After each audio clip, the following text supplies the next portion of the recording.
Well, hello there, folks, and welcome back to the Whiskey Friend with me, Alan. New week, new video, another brand new video. Guys, yes, I'm going to jump on the bandwagon. I'm going to do a list. I'm going to do a best of list, a best of 2025. I'm going to do the best cask strength whiskies in 2025. I've got 5, maybe stroke 6 here. I need to figure a way of getting one of them in. I couldn't quite get it into 5, so I might make the list 6. Let's do a top 6 cask strength whiskies of 2025. Guys, the only kind of stipulation with this one is I've bought it myself. It's been on the Whiskey Friend shelves. It's been getting drunk. It's been getting shared. A lot of them have been reviewed. I think I may have reviewed all of them. But that's the only criteria. Not to say that it's the 5, 6 best cask strength whiskies there is out there. It's just the 6 that have landed on my shelves. I've been out and about at festivals, tried lots of fantastic cask strength whiskies. That's the criteria with these ones, guys. So let's kick off this one with number 6. So we're going to head to Glenallachie Distillery, close to my heart. I have plenty of Glenallachie bottles over there. This is the Glenallachie 10 cask strength. It is batch 11, 59.4% ABV, so it's a whopper. Big dram, big sherry dram from Billy Walker, 10 years old. It is PX, Oloroso, Virgin Oak, all the usual kind of stuff from Glenallachie. Sherry profile, dried fruit, dark dried fruits, raisins, figs, dates, all the usual suspects are there. But the one this sticks out is that Billy Walker character comes out. The Glenallachie character comes out in a big way in this one. Loads of honey, loads of sticky honey, sticky jam, jammed fruits, raspberry, strawberry, chocolate. There's bags and bags of all the usual raisins, dates, figs. All of that stuff's going on. And it takes water fantastic, and it's a great whiskey. And I'm very glad I managed to get this in at number 6. So, moving on to number 5. Would it be a list if I didn't have a Kilkerran on it? You might be surprised at the Kilkerran I've chose, though. It's not a sherry one, it's not a port one. It is the Kilkerran 8 bourbon cask matured. And this is 55.6% ABV. And for you geeks out there, it was bottled on the 12th of November 2024. So yeah, I picked this up in 2025. But yeah, I've tried it. In fact, this is actually the second bottle I've cracked open and went through a full bottle already. And lucky enough, I think I've got another one up there somewhere as well. So yeah, so this one, I remember back to this. I think I did this early on in the year, maybe April, May, somewhere like that. And it was, if I remember back from memory, it was yeasty, it was funky, it was farmy, loads of lemon, loads of apple. In fact, it was kind of apple lemon pie kind of thing going on. Bags and bags of cut grass. It was malty, it was biscuity, it was oatmealy. Loads and loads of tropical fruit. Not just tropical fruit, but grilled tropical fruit. I'm thinking maybe some pineapple, maybe some grilled pineapple. And it had loads of soft caramel, soft toffee. Just a real, loads of vanilla. Wonderful dram. Again, takes water beautifully. I'm going to be a recurring theme, guys, because I think most of these cask strength whiskies, I'd advocate maybe putting some water in them. So yeah, just a quick one here, guys. I have my number 1 in the glass here. I'll probably share that one with you at the end if I remember. Next one up, guys. So this was a wee bit of dilemma as well. Thought it would be higher, but I've managed to squeeze it in at number 4. And this is a firm favourite of mine, been for many years. This is probably one of the brands. It was when I first started off, the shelves were full of this brand. This is Ben Romack. This is up there in Speyside. This is the cask strength batch 1 2009 edition of this one. So this is coming in another whopper again, guys. This is 58.8% ABV. Wow, what a whopper. Sherry based again, guys. It was, I always remember this one. This was farmy, smoky, outdoorsy, dry smoke. It was vanilla, it was caramel, it was old books, it was cigar boxes on the nose. But when we actually got in a wee bit of wet wood and a wee bit of maybe a wee bit of that kind of damp basement that we think about, that basement has been left for donkey's years and nobody's been in it. But then when you get into the palate, it's bags of chocolate, bags of red fruit. Not just red fruit, but stewed fruit, stewed apples, bags and bags and bags of stewed fruit. This one has also had a wee bit of grilled pineapple going on in this one as well. So, and it has loads of mocha, and it was very, very spicy also. Again, yes, water, it's got to take it, no problem. So, that's the first three on the list, guys. Let's get into the big three. I'm going to take a wee quick sip of this, guys, because I'm drying up and I'm salivating at the thought of this one. So let me give you a wee sneaky cheek at this one.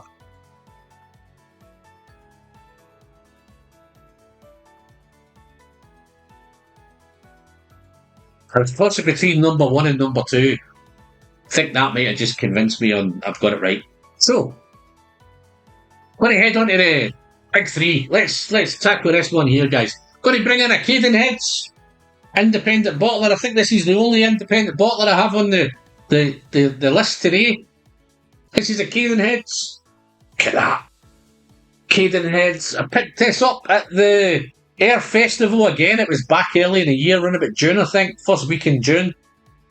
Cadenheads, Oloroso matured. Natural strength. And this was 51.8%. So this is probably the lowest one on the table. It says natural strength. I'm going to call that cask strength. So that's where we are. The difference with this one, guys, this is from the Ord Distillery up there in the Highlands. It's 19 years old. So this is definitely the oldest one on the list. This absolutely blew me away at the Whiskey Festival.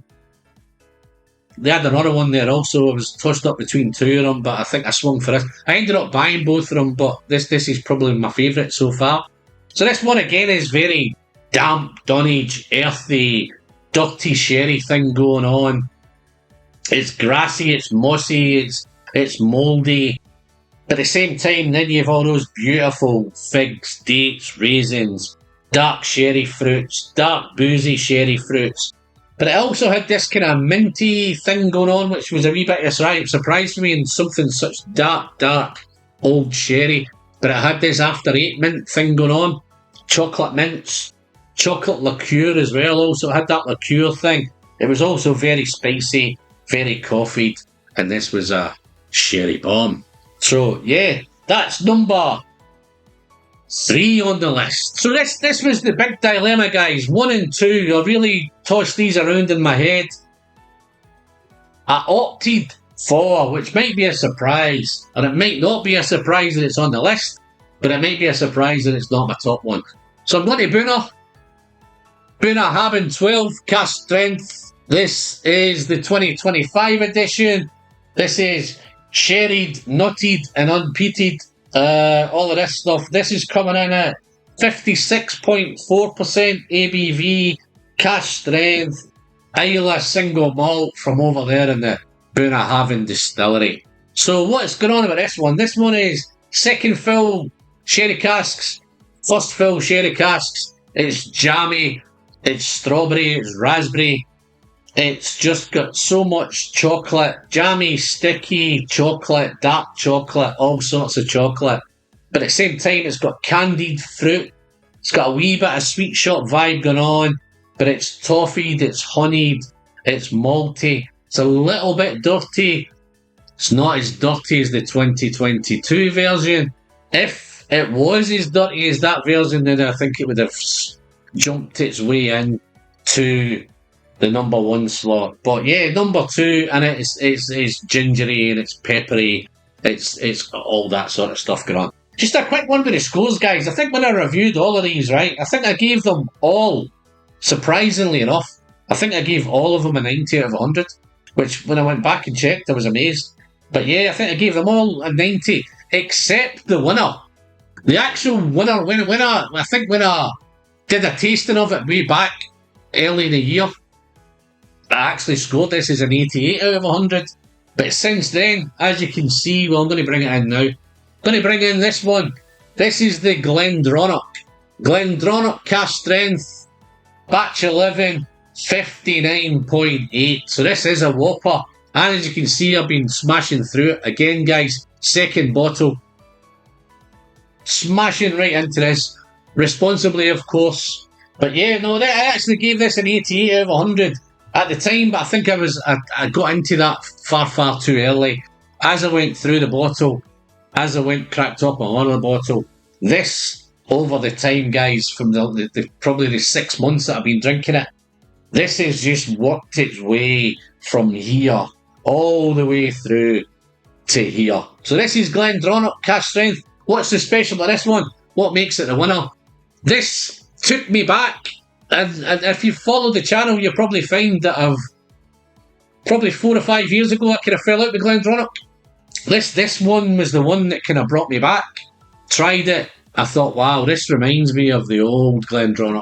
So this is matured in Oloroso and PX casks. It is, wow, it's nutty, it's red berries, it's cherry, it's cranberry, it's honey, dark toffee, treacle, all those beautiful dark things that you can imagine. But then once you get into the palate, it's just so much chocolate, chocolate raisin. It's all going on. Maple syrup going on. It's sticky. It's jammy. It's those every dried fruit you can imagine. Dark fruit, dried fruit, treacle, spice. It's so much going on. In fact, let me have a wee taste of it. Nose is incredible. I'm remembering it now. Yeah, nutty red berry. It actually looks fantastic. Beautiful, rich colour. It is a rich whiskey, and it is absolutely spectacular. Bags of treacle, bags of spice. Let's have a wee sip.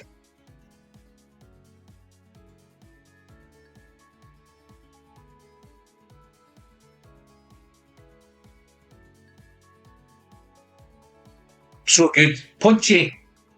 Powerful. As cask strength whiskey should be. Spicy. I think a wee bit of ginger there, a wee bit of pepper, a wee bit of chilli maybe. But it is chocolatey, chocolate raisin, maple syrup, all those beautiful things going on. So, guys, that is my 6. Do me a favour, dive into the chat, dive into the comments, tell me about your top cask strength whiskies in 2025. Share them with them. Are these on your list? Would they be on your list? Have you tried them? Have you not tried them? If you haven't, what have you been buying? What have you been trying? What stands out in 2025? So, guys, that's that one done. I think I've got a couple of lists coming up. I think I might have my top indie bottle coming up, my top indie bottler coming up. I'll probably mix that into one independent bottler and my top indie bottle of 2025. Follow that up. I think I might do do we want a peated one? Will I do a peated one in 2020? I'll leave that to you guys into the comments. Let me know if you want me to do a top peated whiskey in 2025. And then I'll probably follow up with the last one of the whiskey of the year. So that's where we are, guys. Don't forget to hit the button. Coming up for 8,000, guys. We're getting very close now. So that big push in the next few weeks should see us. Hopefully we get into 2026 with 8,000 subs. But yeah, other than that, guys, hit it. Thumbs up. Patreon. Membership buttons are all down there. All the links are in the description, guys. You know what you do. Dive in.